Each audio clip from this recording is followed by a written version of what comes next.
네, 여러분 안녕하십니까. 5월 18일 목요일 아침 매일 성경 묵상 함께 나누겠습니다. 오늘은 민수기 31장으로 넘어가서 1절에서 24절까지 말씀인데요. 제가 앞부분을 읽어드립니다. 여호와께서 모세에게 말씀하여 이르시되 이스라엘 자손의 원수를 미디안에게 갚으라. 그 후에 내가 내 조상에게로 돌아가리라. 모세가 백성에게 말하여 이르되 너와 함께 있는 사람들 가운데 전쟁에 나갈 사람들을 무장시키고 미디안을 치러 보내어 여호와의 원수를 갚되. 아멘. 오늘 본문의 말씀을 중심으로 하나님의 원수를 갚다, 하나님의 원수를 갚다라는 제목으로 말씀을 증거하겠습니다. 이스라엘 백성을 마지막에 그 광야 끝에서 죄악에 빠뜨렸던 이 미디안은 하나님의 원수가 되었습니다. 즉 발락 왕이 발람을 통해 저주하려 했지만 그 저주는 막았지만 또 실제로 발람이 여기 오늘 본문에 보면 발람이 그들을 이스라엘을 꿰어서 넘어지게 하는 방법이 있다는 거예요. 그게 바로 바알 부올, 즉 바알 신에게 제사 드리는데 동참하게 되고 또 그곳에서 음행을 행하게 되는 그런 엄청난 범죄를 저지르고 났기 때문에 하나님께서는 모세에게 네가 죽기 전에 할 일이 있는데 그것이 바로 하나님의 원수인 미디안을 쳐서 거의 박멸시키라 그래요. 거의 다 죽여라. 이렇게 특히 남자들은 다 전쟁에 참여할 수 있는 남자들은 다 죽이라고 말씀하는 것을 보게 됩니다. 여러분 이것을 통해서 하나님은 죄악을 그냥 두고 보시는 게 아니라는 거예요. 죄악이 관영할 지점까지 참고 계시다가 한꺼번에 완전히 쓸어버릴 때가 있는데요. 오늘 첫 번째는 미디안과의 전쟁을 통해 하나님의 원수를 갚으라고 이야기합니다. 3절 끝에 보면요. 미디안을 치러 보내어 여호와의 원수를 갚되 이렇게 되어 있습니다. 이스라엘의 원수였지만 실제로 하나님의 백성인 이스라엘을 음행에 빠뜨리고 또 우상에 빠뜨리기 때문에 이 꿰어서 그것도 속여서 그들을 그렇게 했다고 하기 때문에 하나님은 그들을 인정사정 봐주지 않고 죄악을 다 멸하라고 말씀하고 있습니다.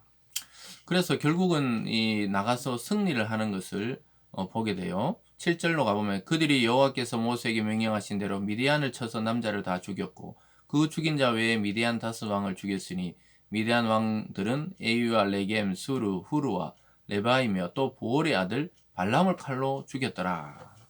그 거짓 선지자 발람도 결국은 이 이스라엘의 칼에 죽게 되는 것이죠. 왜냐하면 결국은 이스라엘을 꿰어서 그 죄악에 빠지게 한 그 장본인이 누구냐 하면 바로 발람이었기 때문입니다. 이 선지자가 돈을 받고 결국은 이스라엘을 넘어뜨리게 하는 방법을 알려줬던 거죠. 그들의 제의에 동참하게 하도록, 그들의 그 제사 의식에 동참하도록 그렇게 함정을 파라 이렇게 가르쳐 줬던 것이죠. 그래서 결국은 발람도 죽게 되었어요. 그래서 하나님이 기회를 주고 영감을 줬을 때 그 하나님 말씀대로 행했어야 되는데 그렇지 않았을 때 하나님은 이렇게 거짓 선지자를 죽음으로 멸하시는 것을 보게 됩니다. 9절에 보면요. 이스라엘 자손이 미디안의 부녀들과 그들의 아이들을 사로잡고 그들의 가축과 양떼와 재물을 다 탈취하고 이렇게 말씀하고 있습니다. 그래서 그들의 부녀와 그들의 아이들, 어린아이들을 다 데려왔다는 거예요. 그런데 그렇게 데려왔던 것에 대해서 오늘 두 번째로 보면 모세가 진노하면서 다 진멸하라고 이야기합니다. 13절에 보면요. 모세와 제사장 엘라살과 회중의 지도자들이 다 진영 밖에 나가 영접하다가 모세가 군대 지휘관 곧 싸움에 돌아온 천부장들과 백부장들에게 노하니라. 화를 내는 거예요. 이기고 돌아왔고 탈취물을 해가 왔는데 오히려 화를 내는 겁니다. 그 이유가 무엇이냐? 15절에 보면요. 모세가 그들이 이르되 너희가 여자들을 다 살려두었느냐?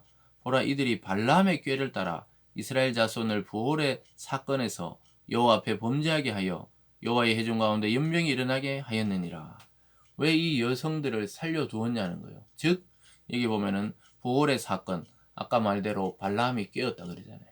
그러니까 이 사람이 하나님의 말씀을 어길 수는 없어서 저주를 축복으로 예언했지만 그 발락 왕에게 꾀를 가르쳐 죽었네. 그것이 바로 부월의 사건, 즉 여성들을 통해 음행을 빠지게 하고 그 음행을 통해 우상 숭배까지 일어나게 했던 것이죠. 그래서 여호와께 범죄하여 회중 가운데 연병이 일어난 그런 자들이 이 여자들이다.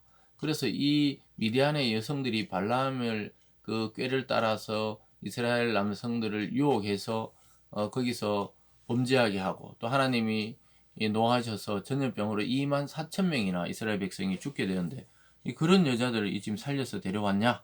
이렇게 하면서 화를 냅니다. 그래서 17절에 보면, 그러므로 아이들 중에 남자는 다 죽이고 남자와 동침하여 사내를 아는 여자도 다 죽이고 남자와 동침하지 아니하여 사내를 알지 못하는 여자들은 다 너희를 위하여 살려둘 것이니라. 기준을 정해주죠. 남성은 다 죽이라는 거예요. 왜냐, 악의 씨가 계속 남지 않도록 제거하는 겁니다. 그리고 여성들도 처녀들은 다 살려두고 남성을 아는 자들은 다 죽이도록 했어요. 왜냐하면 다 그러한 죄악의 씨가 남아있기 때문이죠. 그래서 하나님 참 심판하실 때 보면 인정사정 없이 심판하셨어요.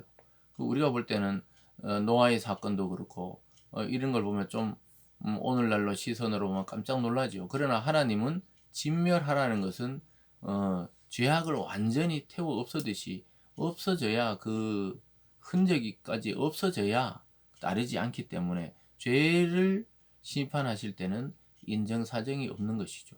의사가 수술할 때 어떤 골문 데가 있으면은 그 환자가 아프다 한다고 가만 놔두는 게 아니죠. 훅 짜서 완전히 진물이 나오게 하고 새살이 돋도록 완전히 그 안에를 다, 안쪽을 다 소독을 하고, 막 쓰라리든 말든 그냥 그 종양을 떼내고 거기다가 다 소독을 하듯이 완전히 제거해야 생명에 지장이 없듯이 이스라엘에 지장이 없도록 다 정리를 하는 것입니다. 사랑하는 여러분, 오늘 이 말씀을 통해서 우리가 알 수 있는 것은, 하나님은 이스라엘 백성, 자기 백성을 죄악에 빠뜨리고 죽음에 넘겨지게 한 이 미디안의 죄를 그냥 넘어가지 않으신다는 거예요. 그들은 곧 이스라엘의 원수이자 나의 원수라고 생각하시기 때문입니다. 그래서 우리가 하나님의 원수된 자리에 또 그러한 일에 동참한다는 것은 하나님의 적이 되는 거예요. 여러분, 이 세상을 창조하신 하나님의 적이 되어 살아남을 수 있는 사람은 아무도 없는 것입니다. 사탄의 꾀임에 넘어가서 그러한 우상에 빠지고 하나님을 대적하는 자리에 빠진 자들은 속히 돌아와야 돼요. 그렇지 않으면 하나님이 어느 날 순간적으로 이렇게 오늘 이스라엘 통해 미디안을 진멸하듯이 진멸한다는 것이죠. 사랑하는 여러분, 오늘 하루도 이 영적 전쟁, 이 죄와의 전쟁, 원수 마귀 사단과의 전쟁에서 승리해서 참 성도의 길을 걸어가는 저와 여러분이 되기를 바랍니다. 기도하겠습니다.